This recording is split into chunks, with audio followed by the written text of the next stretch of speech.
So hi, everybody. Welcome to the Copper Queen Library virtual programs. I'm Allison, and I'm very excited to have Colleen Crowlie here today, who's authored several books on Bisbee, on both local Bisbee stairs as well as Bisbee walls. And we've had Colleen present to us before, and I think this is a really exciting program. The stained glass windows in Bisbee alone are just so beautiful and deserve to be highlighted. And believe, Colleen, that you're also going to be showing us windows from other parts of the area of the county, and that's really exciting.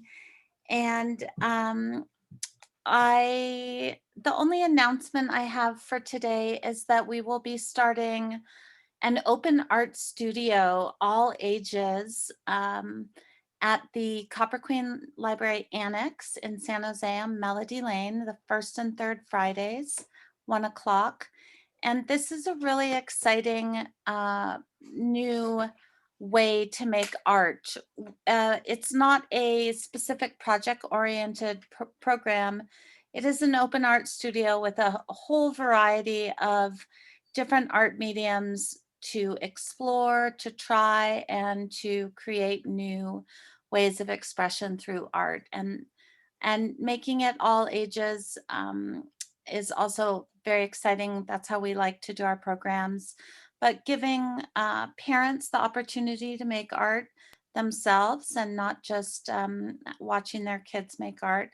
So look for that announcement and our newsletter. And if you haven't signed up for the newsletter already, you can sign up at copperqueenlibrary.com. And with that, I am thrilled to welcome Colleen and Windows to the Soul. Take it away.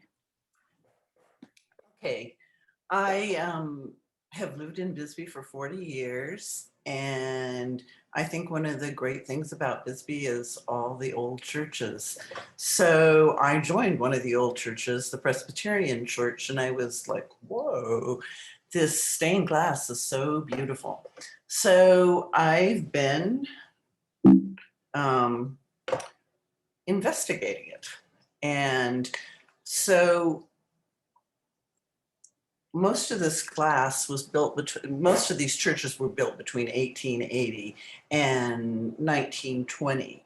And the first church I'm going to show you was built in 1882. And I want to show you this wagon train picture first because it was built in Tombstone and there wasn't a railroad until 1888. So just when you see this incredible set of windows, you should realize that it bumped its way to Tombstone.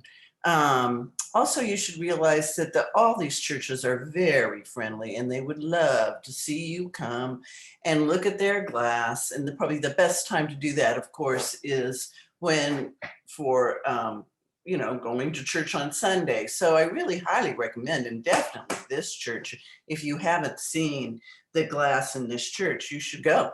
So, okay, this is, gosh, there's so many different saints. And this is, I'm going to have to just, St. Michael's, I'm sure, but where is my, yeah, no, there she is. So this is St. Paul's, excuse me. I've got too many saints in mind. All the churches are named after saints. But anyway, St. Paul's was built in 1882, and it was built, of course, with adobe brick because at that time, you wouldn't ship brick all the way to Tombstone, but they did have this stained glass windows from Belgium. So these are very traditional windows, and I'm going to give you a little bit of explanation about the kinds of glass in these windows, since this glass is probably the glass that was colored very similarly to the windows in medieval times. They were colored using minerals. So when you look at the blue here, that was clear glass that had cobalt added. When you look at the red, that is got gold in it. So in old windows, you don't see very much red. They use it as a highlighter, and you can see how they've highlighted these, but red is a very expensive glass because of the gold. So when you look at these windows, these windows were made after they began to make what they call cathedral glass. When you look at the old European churches, those were all blown glass windows. Families lived in the cathedral, worked for generations, and blew the glass. This is made industrially, but it's still quite a process to make a stained glass window. Another thing you should note in this, should I admit somebody? Oh, good. Oh, Got sorry. it. Hi, Candace. Anyway, we're talking about the windows at St. Paul's Church in Tombstone that came from Belgium in 1882. So, and I'm just giving some of the basics about glass. Purple glass was the first glass they think was made, and it was made by the Egyptians. Stained glass has been around for centuries, but its popularity has changed over the years. Now, also you should note that all this is much more exciting because of the imagery on the glass, and the way they got the image on these pieces of glass, the colored pieces, is by using rust or something that made black color, and that was usually rust or iron.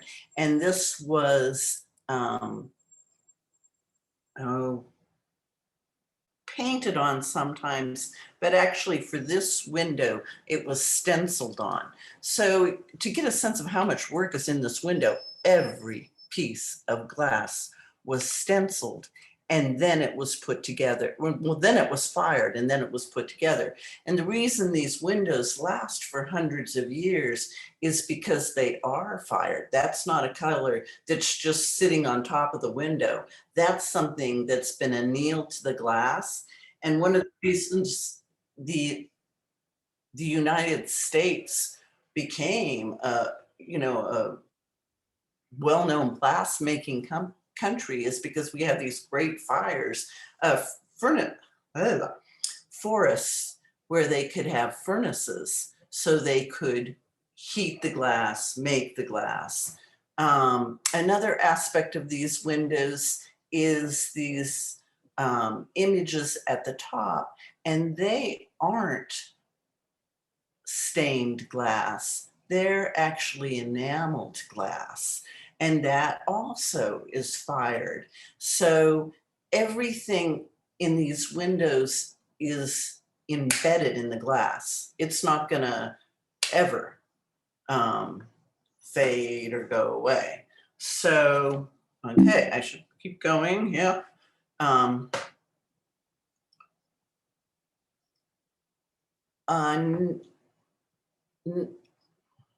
Okay, so I talked about the colors. Oh, so when you do this kind of coloring on glass, it's called grisaille. And oftentimes these kind of diamond shapes are used to kind of, these diamond shapes, how do you say it? They kind of add to the excitement of the glass, okay? So also about this church, this is the first pastor, and he was friends with Wyatt Earp. So the people in Tombstone love Wyatt Earp, so we can always make sure he's connected to something. The other thing is they believe, and I don't know, that this church, at least a quarter of the money for building this church came from the prostitutes in town. But then when you say, well, where did you get that number? It isn't quite there. But anyway, that's, one of the stories that's told about this church. So when I went to Tombstone to photograph that church, I was early. So I went into the Tombstone Congregational Church, and I thought, well, gosh, why didn't anybody tell me about the glass in this church? Because I know the Tombstone librarian, and I thought, oh, this is a really cool glass. And it is. And I realized it by the end of church, oh, it really wasn't historically put in the church. What happened is the congregational churches in Connecticut, in Massachusetts, closed, or something happened, and they saved the windows and they gave them to other churches around the country. And they're beautiful windows. If you are in Tombstone and want to see more stained glass, they're really worth seeing. Now, this is the Covenant Presbyterian Church, where I spent many hours looking at the glass and wondering about it. The Presbyterian Church was the church of the Phelps Dodge executives, and it's a very beautiful church. They built it in 1903, and I did research and read all these church reports, and different reports are written by different people, and I loved the 1975 history. Anyway, while Western history mentions little boom towns that grew like mushrooms and then dried up and flew away, Bisbee was different. Copper kept it alive. Above all, the people kept it alive. People of various nationalities flocked to the area. Many were rough and tough, seemingly lacked regard for things of culture and religion. The bars lining the streets were about the only place for social gatherings. So then, Mr. Pritchett, who got the library started, also got the Presbyterian Church started. And it is kind of true in small towns in Arizona that it is the churches or the bars that provide the community meeting spaces. So this is an interesting set of glass because the whole church was done at one time, and there's no reference, in memory of. A lot of stained glass is in a memory of. People put a window to someone who died or their family or whatever. But this church is totally one style, and it has no religious imagery in it. But it's an incredible set of Art Nouveau glass, which at that time, 1903, that was when Art Nouveau glass was in its heyday. So I really wanted so badly to know where the glass was from. But I couldn't find it. And I think because it was an anonymous stoner and they didn't want to claim credit. And then that led to nobody talking about it much. So when you read these old reports, you hear about the organ. But, it's just 1903, we opened the church, the stained glass was in. And that's all they have to say really about the glass. So I'm not sure where it's from. But I do know whoever chose it had a very strong aesthetic in mind. This is the church, and you can see how all the windows are lit. It's an incredible golden light. And the glass looks like it's in perfect shape all these years later. And so it's like 120 years old. And I think that's something to remember, like, out of all the imagery that was made in the Middle Ages, they say really the stained glass imagery is some of the only stuff to survive. So anyway, it's very nice that people put money in these public buildings. They came from Europe, but although this actually church is considered, how do they put it? Dutch Reformed Church.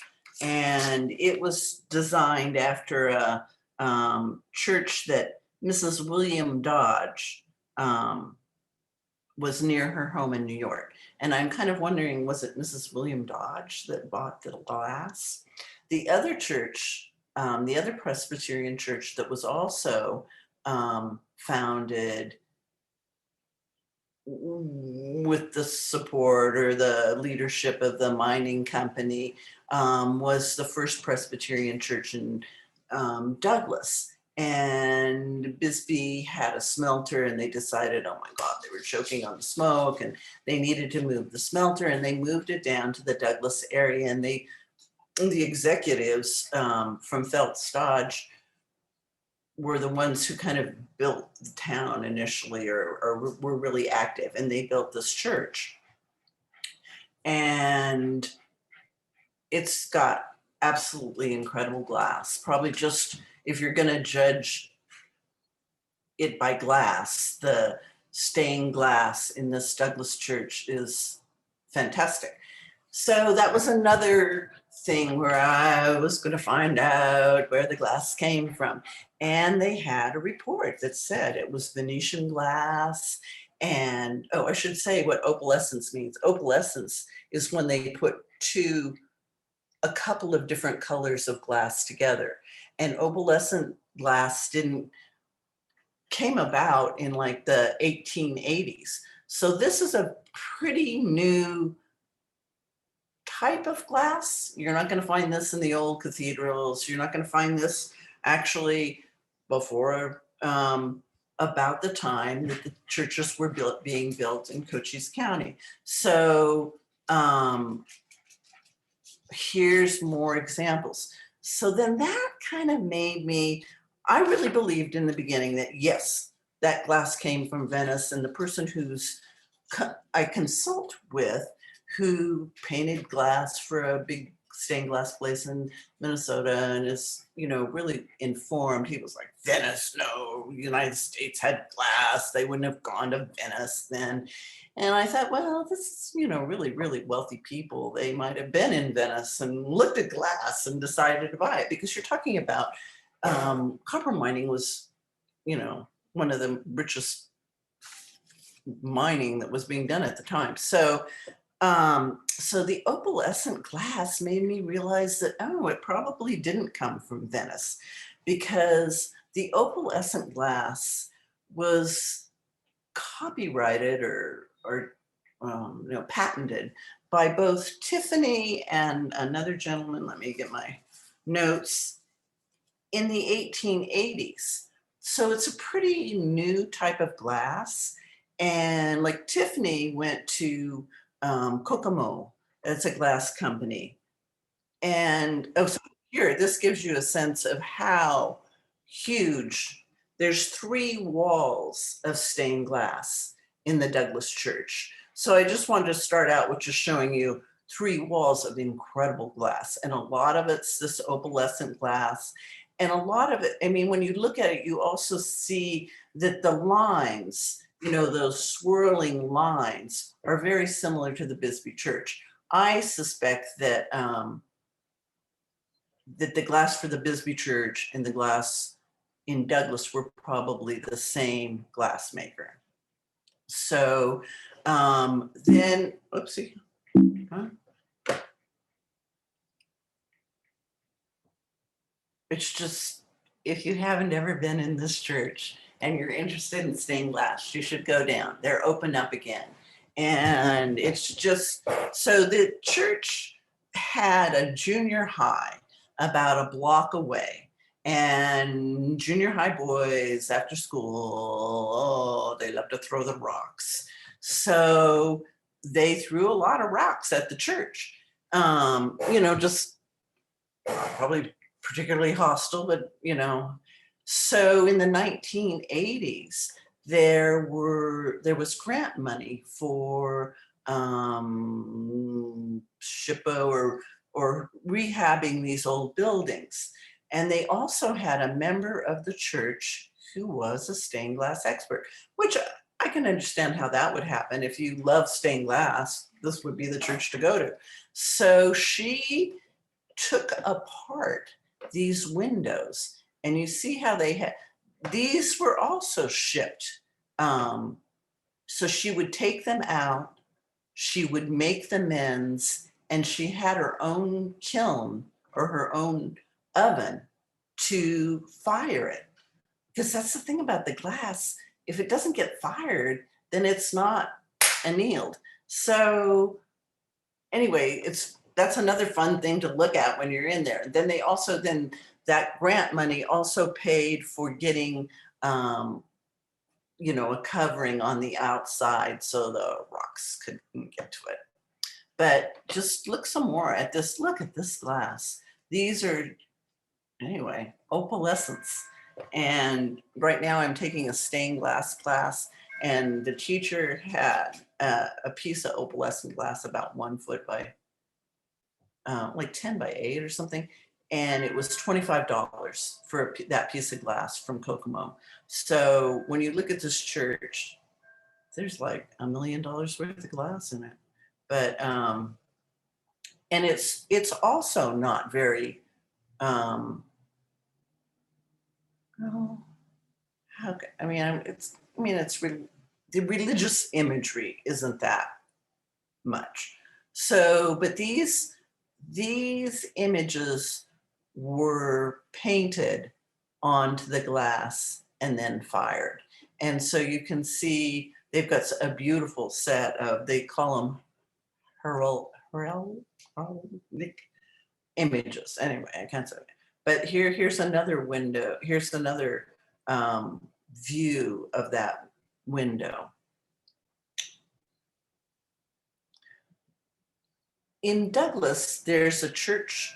Okay, the church you just saw is the Presbyterian church, but on that block they have 4 churches because they wanted, the mining executives wanted these to be proper sort of towns. And so they arranged to have 4 churches on this block. This church has a lot of painted glass. And the pictures I've got of the painted glass aren't as good because there were lights on, so you don't get as good. But you can see how this is painted glass, and then it's had to be fired. So now this is glass that's had, been screened, silk, the screening process. So, but my favorite windows were the first windows that were put in that church. These other windows look like they came from the 1950s, but these windows came from, from probably, 1900 or a little later than that because Douglas wasn't there. But these are such beautiful, just glass. And you can tell that this also, the love of opalescent glass. This is all opalescent glass. And then, anyway, but so you can really do quite a bit with just plain glass. But in this church, they also have painted glass. And so, so you can see they've used the opalescent glass, they have the painted glass, and there. This is just, I got interested in painted glass and how it looks because when you first see it, it seems like it's a pebbly a pebbly glass sometimes. But then I would go out and I would look at it from the other side and it wouldn't be. And it isn't a pebbly glass. It's just glass that's had a coating and then been fired. So this is St. John's Episcopal Church. And another thing that I think is that churches often went with the same, you know, the Episcopal Church, which didn't always, obviously, but the Episcopal Church probably went to the same. This looks very similar to the first church we looked at, and that was also an Episcopal church. And I kind of wonder if they went to the same glassmaker. It probably doesn't matter to anybody else. But I thought I would just, whoopsie. So one of the things that happened when King Henry VIII divorced Catherine of Aragon is they took over the churches in England and made them Church of England. And a lot of times they broke out the windows because, I don't know, you know, the idolatry or something of the Catholics, but sometimes they just adapted it. So when I first saw this, this is this is called St. George's Cross on this flag, but it's also was originally the flag of England. And then after Wales and after they joined with the other Scotland, they changed the flag. And it seemed very odd that why would a church in Bisbee, Arizona have the Church of England's flag? But I guess since it, is the Church of England. Another thing that's been interesting is seeing all the different images of sheep. At that particular time, sheep were a really popular image in stained glass. And so another image for this church is St. John. And then I started reading about St. John and what does St. John mean. And I found out that Catherine of Aragon, that was her patron saint, or the image that she promoted. And I realized, probably a lot of the churches that were built after it became the Church of England didn't do stained glass. But then the glass that was left in the churches was her taste. Anyway, so it's interesting to see the Catholic influence on the Church of England. But now St. Patrick's Church in Bisbee is probably the most famous of all the stained glass in Arizona even. This church has a book about it. That's how well respected it is. And also how, I think because the people in the church paid for the windows, they were more invested in it and cared about it more. I mean, and sometimes having to make an effort makes you, but it's some of the most incredible pictorial glass you'll ever see. I mean, and I love this picture so much because it shows the windows are open and the bottom transoms have the names of the people who donated the window. But when you look at this, you can see some of the most sophisticated work you'll ever see. This was done in St. Louis by Fairy Glass. And when they had their 100th anniversary, they contacted the people, and the man came out, and his grandfather and his great-grandfather, his dad and his grandfather had both worked on this church. So I think that, oh, I think they have my favorite sheep in this church.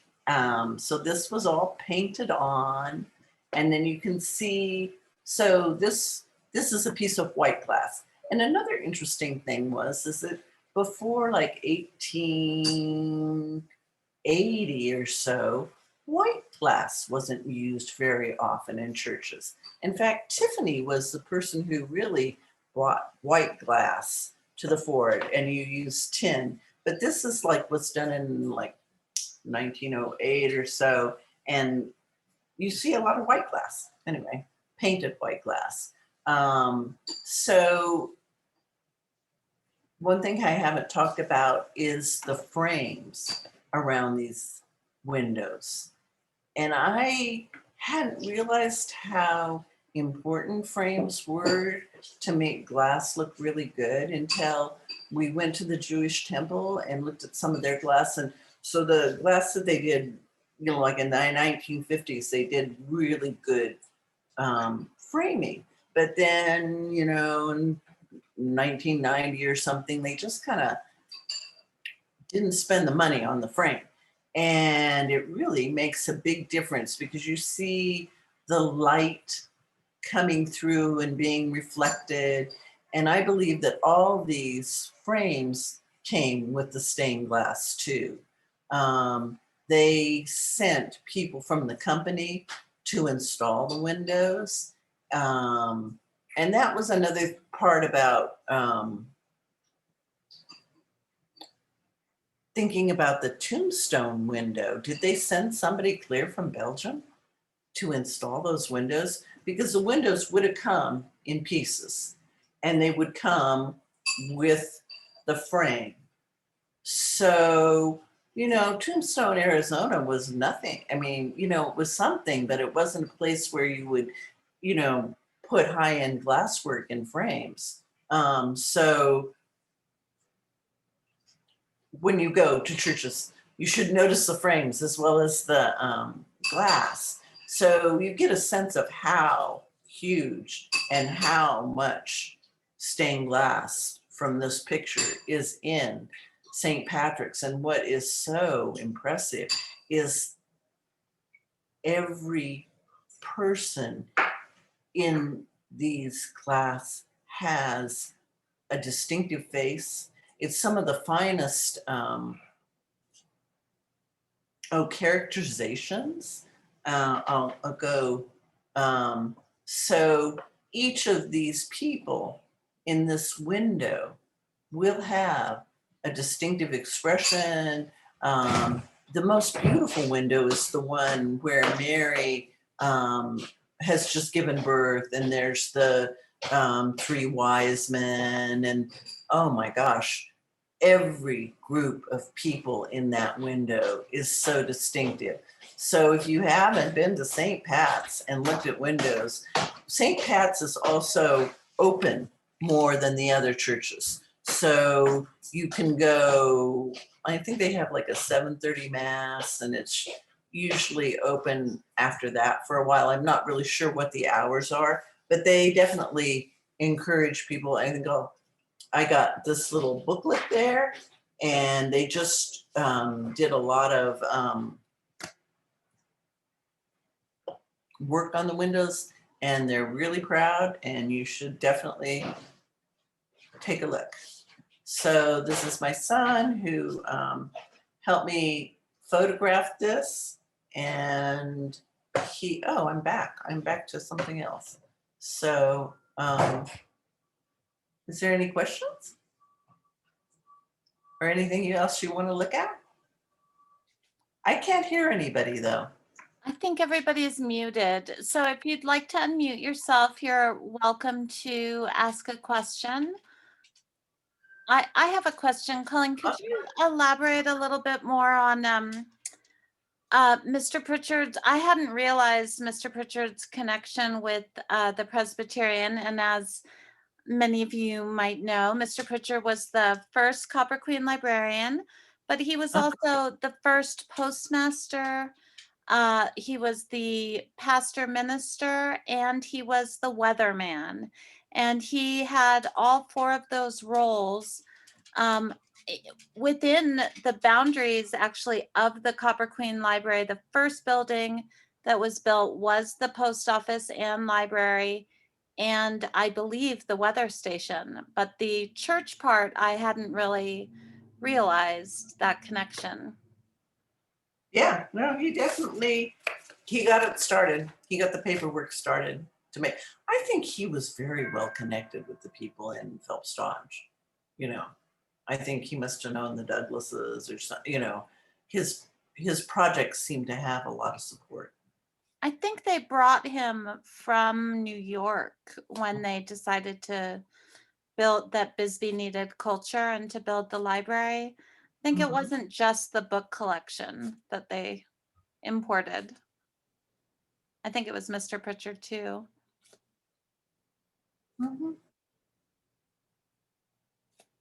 Well, anybody? I didn't show. My son did a. I'm going to go through this real quick. Oh, this one you're talking?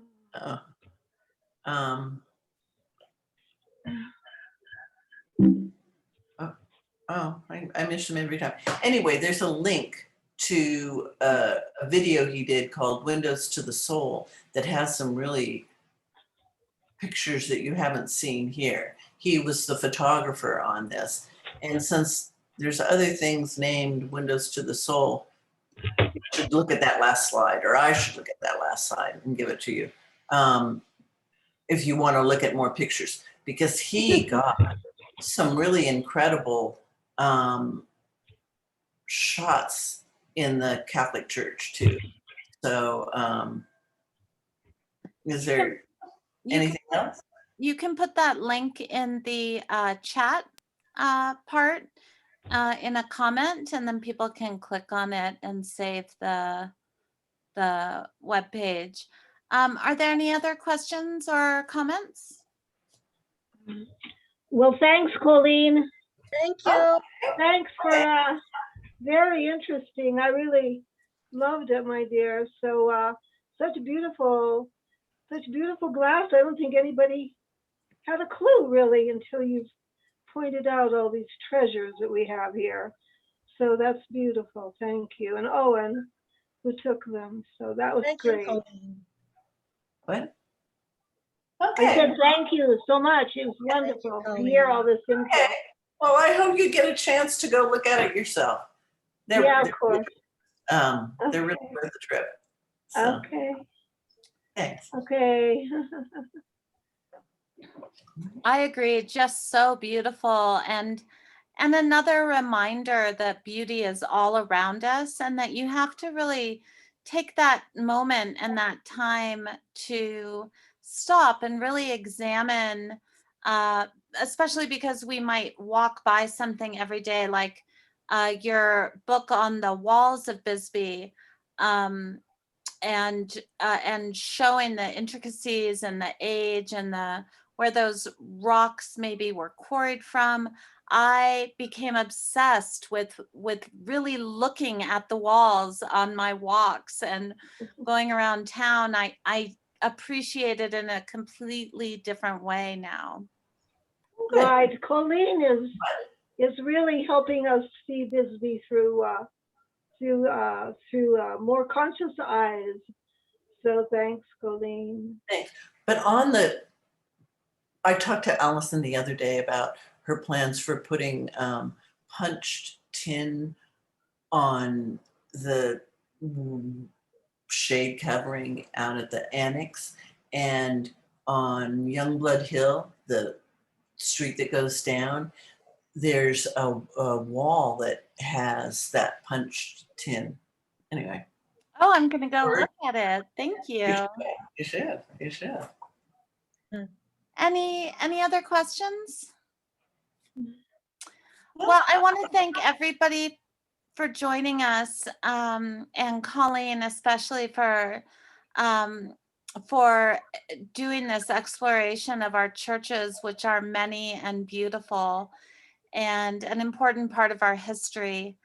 And this has been recorded, and we'll put it up on YouTube. And everybody just, have a wonderful monsoon, and we will continue to bring programs to you virtually, and look forward to when we will see you in person. However, the library is open our regular hours. We've been open since May, and it has just been a delight to see you inside the newly painted walls. Thank you, Allison. Thank you all. Have a great evening. Thank you, Okay. everybody. Thank you, Bye. Colleen. Okay. Bye. Thank Bye-bye. you.